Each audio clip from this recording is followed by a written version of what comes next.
عرش کی عقل دنگ ہے، چرخ میں آسمان ہے، جانے مراد اب کدھر ہائے تیرا مکان ہے۔ عرش پہ تازہ چھیڑ چھاڑ، فرش پہ طرفہ دھوم دھام، کان جدھر لگائیے یا رسول اللہ، کان جدھر لگائیے تیری ہی داستان ہے۔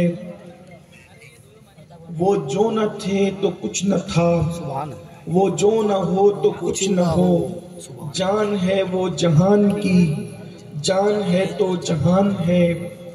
پیش نظر وہ نو بہار، سجدے کو دل ہے بے قرار، روکیے سر کو روکیے، ہاں یہی امتحان ہے۔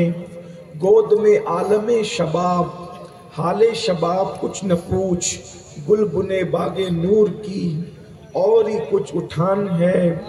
بزم ثنائے زلف میں میری عروس فکر کو، ساری بہار حشد خلد چھوٹا سا عطر دان ہے۔ خوف نہ رکھ رضا ذرا، تو ہے عبد مصطفیٰ، تیرے لیے امان ہے، تیرے لیے امان ہے۔ آج کی یہ محفل دارالعلوم اہل سنت فیضان برکات کے دستار حفظ کے موقع پر اصلاح عقائد و اعمال کے لیے منعقد ہے۔ مجھ سے پیشتر آپ نے مجھ سے بہت بڑے علماء، مفکرین اور دانشوروں کے خطابات کو سماعت کر لیا ہے۔ تھوڑی دیر کچھ باتیں عرض کے لیے میں بھی حاضر ہوں۔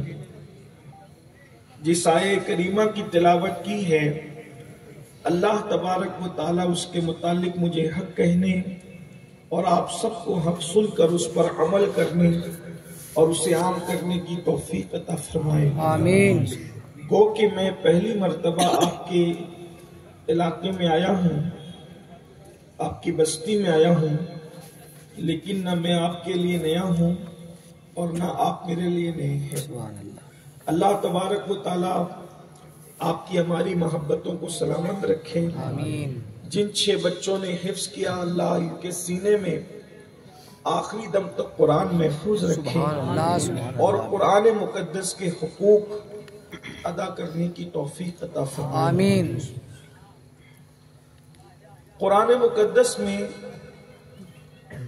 جتنی آیتیں ہیں، ہر آیت کا مخاطب کوئی نہ کوئی ہے۔ کسی میں کوئی ایک بندہ ہے، کسی میں چند بندے ہیں، کسی میں پوری امت ہے۔ سبحان اللہ۔ لیکن قرآن مقدس کی آیات میں جس کا آغاز قل سے ہوتا ہے، وہ صرف اور صرف اس کے مخاطب اللہ کے رسول صلی اللہ علیہ وآلہ وسلم ہے۔ حضور کے علاوہ قل کسی کو نہیں کہا گیا۔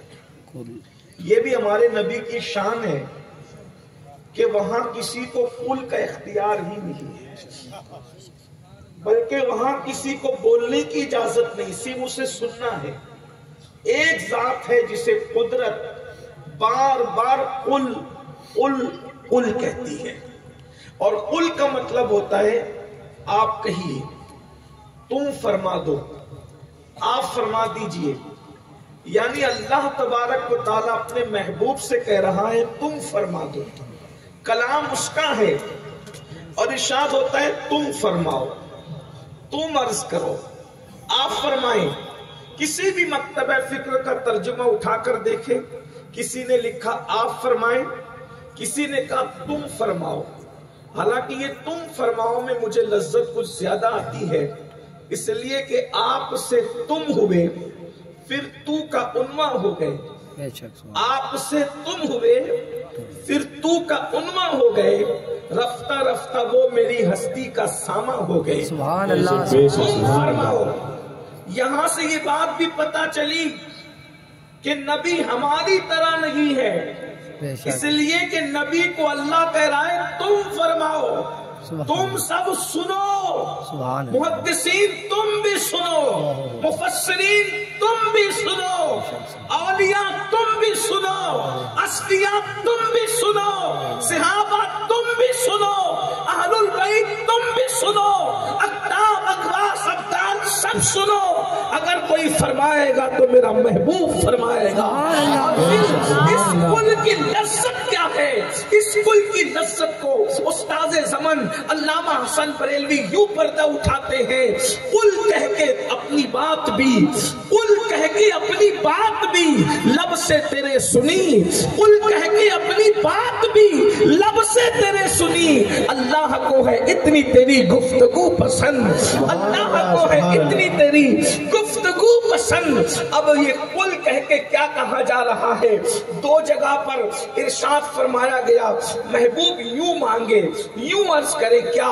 ربی زدنی علما، کہ اللہ میرے علم میں بڑھوتری کر دے، میرے علم میں اضافہ کر دے، میرے علم میں اضافہ فرما، میرے علم کو زیادہ فرما۔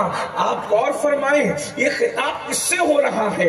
اللہ اکبر۔ اگر یہ خطاب عام بندوں سے ہوتا تو ہم سمجھتے جس کو علی با آتا ہے اب اس کو قرآن مقدس کی آیات کے علم کے متعلق کہا جا رہا ہے کہ یہ مانگو، یا کسی کو سائنس آتا ہے تو جغرافی کے بارے میں مانگنے کی بات ہو رہی ہے۔ لیکن یہ حکم کس کو دیا جا رہا ہے؟ عالم ما کانا وما یکون کو کہا جا رہا ہے، ربی زدنی علما۔ آپ اللہ سے طلب کریں، کیا طلب کریں؟ علم طلب کریں۔ اندازہ فرمائیں اللہ رب العزت نے محبوب کو کامل و اکمل بنا کر کے بھیجا۔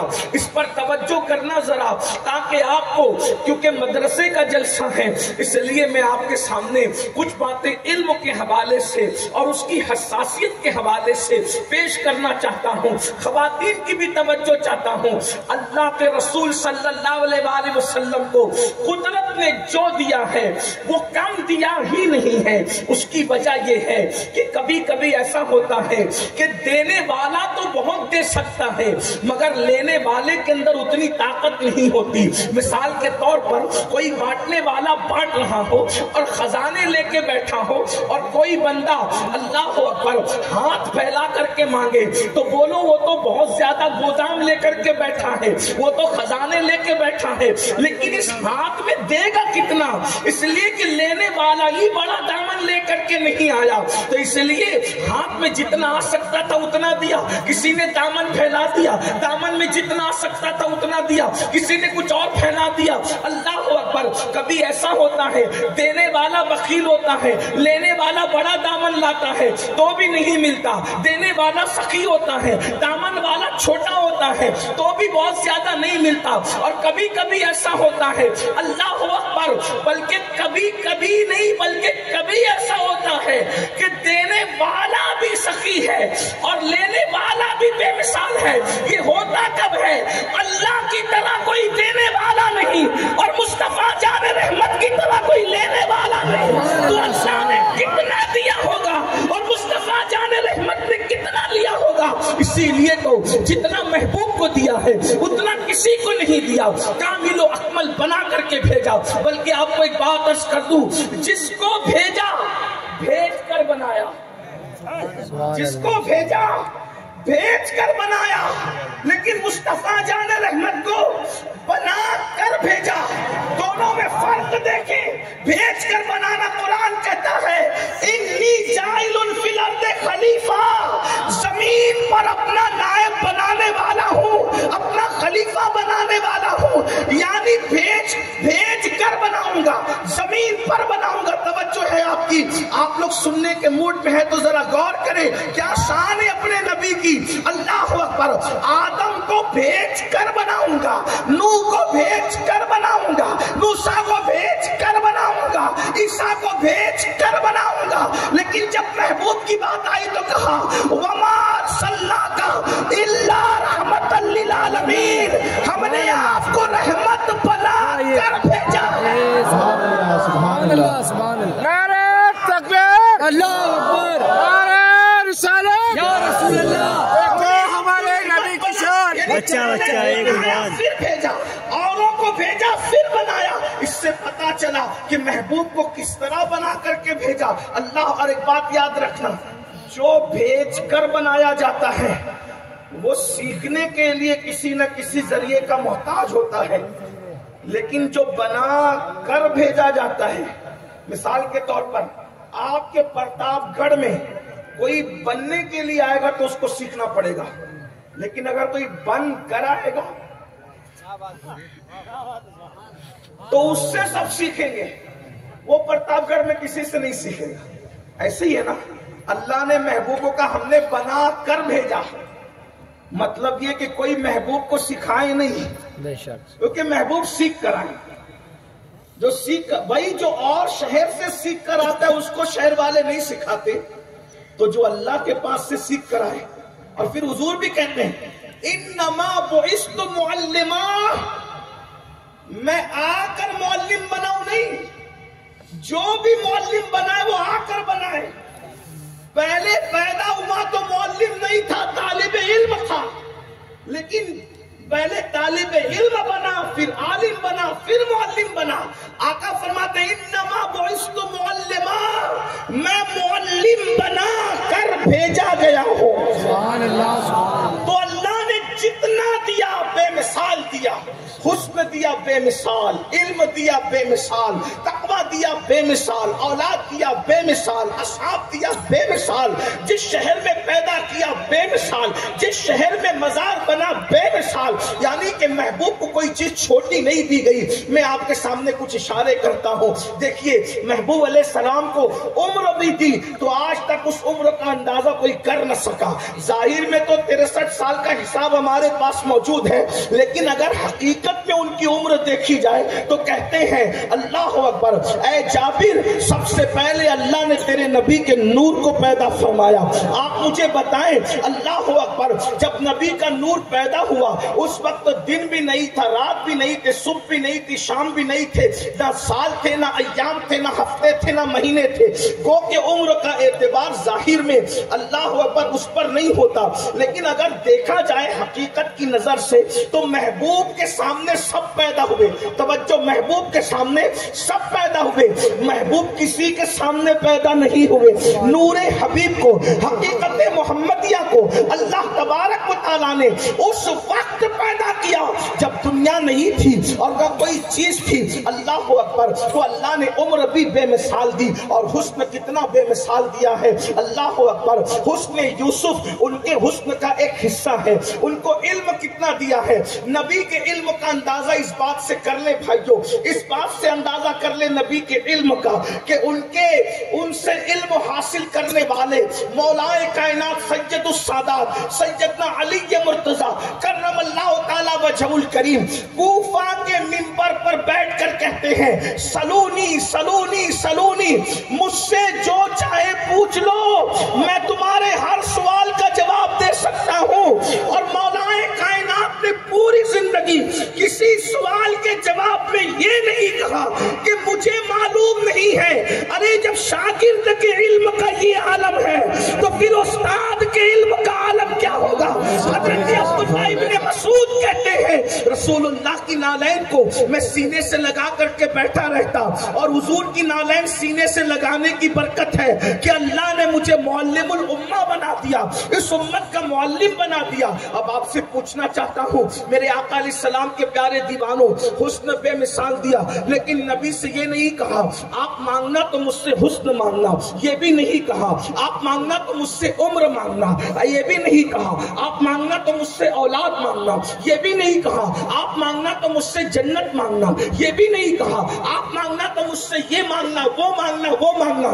پورا قرآن اٹھا کر کے دیکھ لیں، دو ہی چیز طلب کرنے کا حکم دیا، ایک مجھ سے علم مانگو اور ایک مجھ سے مغفرت مانگو. سبحان اللہ. قل رب اغفر وارحم وانت خیر الراحمین. دو چیزیں مانگنے کا حکم دیا. ابھی میں اس کی طرف نہیں جاؤں گا کیونکہ وقت ہمارے پاس اتنا نہیں ہے، لیکن علم مانگنے کا. اور کس کو علم مانگنے کا؟ اگر علم محدود ہوتا تو علم مانگنے کا حکم دیا جاتا تو بات سمجھ میں آتی. ان کو علم کتنا دیا؟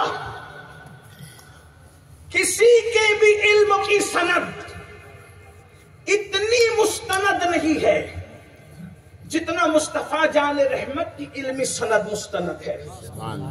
کیوں؟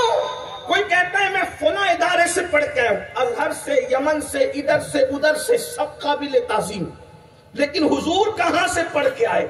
تو قرآن کہتا ہے وَعَلَّمَكَ مَا لَمْ تَكُنْ تَعْلَمْ وَكَانَ فَضْلُ اللَّهِ عَلَيْكَ عَظِيمًا. کیا محبوب آپ جو کچھ نہیں جانتے تھے وہ سب کچھ ہم نے سکھا دیا. کچھ لوگوں کو اسی لیے مغالطہ لگا، وہ کہتے ہیں کہ معاذ اللہ نبی ان پڑھ ہے. معاذ اللہ کیا کہتے ہیں؟ نبی ان پڑھ ہے. میں اس کی طرف نہیں جاتا، لیکن ایک بات ضرور کہتا ہوں، اللہ کے رسول اگر ان پڑھ ہوتے تو کوئی ان پڑھ بھی معاذ اللہ کسی کو پڑھاتا ہے. ارے جب تیری اسکول کالج میں ان پڑھ نہیں پڑھا سکتا تو جسے پوری کائنات کا معلم بنا کے بھیجا اسے ان پڑھ کیسے بنا دیا؟ معاذ اللہ وہ ان پڑھ نہیں ہے، بلکہ رسول اللہ نے فرمایا انا مدینۃ العلم وعلی بابھا، میں علم کا شہر ہوں اور علی اس کا دروازہ ہے. کبھی سمجھے کچھ سمجھے، یہی تو شان ہے مصطفیٰ جان رحمت کی. کوئی بدبخت گستاخی کرتا ہے اور آیت اور حدیث کے نئے نئے مفہوم نکلنا شروع ہو جاتے ہیں. یہ تو اسلام کا معجزہ ہے. اللہ کے رسول نے کیا فرمایا؟ میں علم کا شہر ہوں، میں علم کا شہر ہوں، میں علم کا شہر ہوں. کیا سمجھے بھائیو؟ علم کا شہر، شہر کس کو کہتے ہیں؟ آپ کا یہ جو گاؤں پرتاپ گڑھ ہے، مجھے نہیں پتا کہ گاؤں ہے، دیہات ہے کہ شہر ہے، مجھے نہیں معلوم، لیکن مجھے اتنا معلوم ہے کہ رتلام شہر ہے، اندور شہر ہے، دلی شہر ہے، ممبئی شہر ہے. یہ شہر ہے کہ نہیں ہے؟ آپ مجھے بتائیں. جب بھی گاؤں والوں کو ضرورت پڑتی ہے کہاں کا رخ کرتے ہیں؟ اندور کا، رتلام کا. میں نے پوچھا کیوں جا رہے ہو؟ تو کہا کہ فلاں مال میں جا رہے ہیں. میں نے کہا وہاں کیوں؟ تو کہا شہر ہے نا اندور، اس لیے کہ جو شہر ہوگا وہاں پر بڑی بڑی دکانیں ہوگی. اور بلکہ ایک جملے میں بتا دوں، شہر اس کو کہتے ہیں جہاں بازار ہوتا ہے. آپ اگر صدر الشریعہ علیہ رحمت کی بار شریعت میں جمعہ کا باب اٹھا کر کے دیکھیں تو جمعہ کی فردیت کے لیے جو بات بیان کی گئی ہے اس میں بازار کا تذکرہ کیا گیا ہے اور شہر کی نشانی بتائی گئی ہے. جس میں بازار ہوتا ہے اس کو شہر کہتے ہیں، اور جس میں بازار ہوتا ہے اس کو شہر کہتے ہیں. اور بازار میں سب چیز ملتی ہے. اب ذرا توجہ فرمائے، سب چیز ملتی ہے. اللہ اکبر. نبی نے کیا فرمایا؟ میں علم کا گاؤں نہیں، میں دیہات ہوں نہیں، میں قصبہ ہوں نہیں، میں علم کا شہر ہوں. یعنی جیسے شہر میں ہر چیز ملتی ہے ویسے اگر علم دیکھنا ہے، ہر علم دیکھنا ہے تو مصطفیٰ جان رحمت کو دیکھ لو. لیکن ایک بات، آدمی پورا شہر دیکھ نہیں پاتا. اندور والوں سے پوچھو، پیدا ہو گئے اندور میں 80 سال کے ہو گئے، پورا شہر دیکھا نہیں دے. ممبئی والوں سے پوچھو پورا شہر دیکھا نہیں دے. دلی والوں سے پوچھو پورا شہر دیکھا نہیں دیکھا. جتنا بڑا شہر ہوگا اتنا دیکھنے میں مشقت ہوگی، لیکن شہر نہیں دیکھ سکتے تو اندازہ نہیں ہوگا کہ شہر کتنا بڑا اور شہر کی عظمت کیا ہے. تو شہر کا ایک دروازہ ہوتا ہے. پرانے دور میں جو شہر ہوتے تھے اس پہ فصیل بنی ہوتی تھی اور ایک بڑا دروازہ. تو شہر جتنا بڑا دروازہ اتنا بڑا، شہر جتنا عظمت والا دروازہ اتنا عظمت والا، شہر جتنا قیمتی دروازہ اتنا قیمتی. تو نبی نے فرمایا انا مدینۃ العلم، میں علم کا شہر ہوں. یعنی تو میرا ادراک نہیں کر سکے گا، میری حقیقت کو نہیں پہنچ سکے گا. اشارہ دیتا ہوں کہ میرا شہر کا دروازہ علی ہے. علی کا علم دیکھتے چلا جا اور پتا کر جب دروازے کی یہ شان ہے تو پھر شہر کی شان مدینۃ العلم علی مرتضیٰ کہتے ہیں. وہ علی فرماتے ہیں زمین میں جتنے راستے تم جانتے ہو اس سے زیادہ آسمانوں کے راستے علی جانتا ہے. بتاؤ جب علی کے علم کا یہ عالم ہے تو علی کے استاد محمد الرسول اللہ شہر علم کا عالم. نعرہ تکبیر، نعرہ رسالت.